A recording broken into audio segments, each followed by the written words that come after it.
Gadis itu hanya menggunting sehelai rambutnya. Namun pada detik berikutnya, rambut kedua orang tuanya ikut rontok. Bahkan, dua kakaknya yang sedang berada di lantai atas bergegas turun karena sebagian rambut mereka tiba-tiba ikut rontok saat mandi. Gadis itu kemudian mengambil sebatang kayu dan memukul lengannya sendiri. Ajaibnya, rasa sakit yang ia rasakan langsung dirasakan oleh seluruh anggota keluarganya. Ternyata, gadis itu adalah putri kandung yang selama ini hilang dari sebuah keluarga kaya. Karena khawatir akan diperlakukan tidak baik setelah kembali ke rumah, ia memperoleh kemampuan khusus. Setiap kali dirinya terluka, semua kerabat sedarahnya akan merasakan luka yang sama.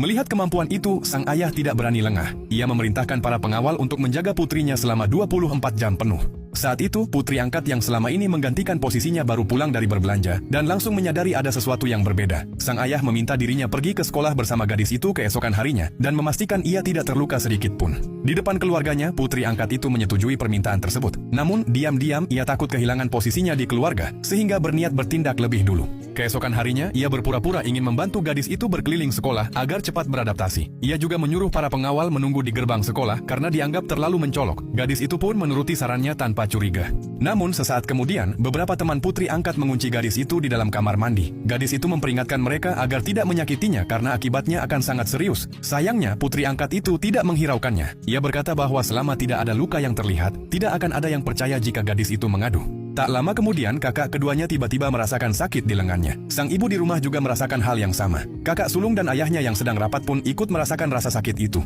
Putri angkat tersebut mengatakan bahwa dirinya sudah tinggal di keluarga itu selama 18 tahun dan meminta gadis itu pergi dengan sukarela. Namun, gadis itu sama sekali tidak berniat meminta orang tuanya mengusir siapapun. Karena kesal, putri angkat itu bersiap menyakiti gadis tersebut lagi. Gelombang rasa sakit yang terus dirasakan membuat sang ayah sadar bahwa putrinya sedang mengalami masalah. Kakak keduanya segera menghubungi sang adik. Sayangnya, ponsel gadis itu sudah lebih dulu diambil. Putri angkat melihat panggilan masuk itu dan berkata bahwa meskipun gadis tersebut baru kembali sebentar, ayah dan kedua kakaknya sudah sangat mengkhawatirkannya. Ia bahkan mengancam akan membuat gadis itu menghilang dari kehidupan mereka. Gadis itu segera menjelaskan kemampuan khusus yang dimilikinya, bahwa setiap luka yang ia terima juga akan dirasakan oleh orang tua dan saudara kandungnya. Namun, putri angkat itu menganggap semua itu hanyalah kebohongan. Sementara itu, kakak keduanya yang bersekolah di tempat yang sama mulai mencarinya. Mengetahui hal itu, putri angkat segera meminta teman-temannya tetap mengawasi gadis tersebut, sedangkan ia pergi menemui kakaknya. Saat kakak kedua hendak masuk untuk mencari sang adik, putri angkat berusaha menghalanginya dengan mengatakan bahwa itu adalah kamar mandi perempuan. Meski begitu, kakaknya tetap merasa ada yang tidak beres dan langsung menerobos masuk.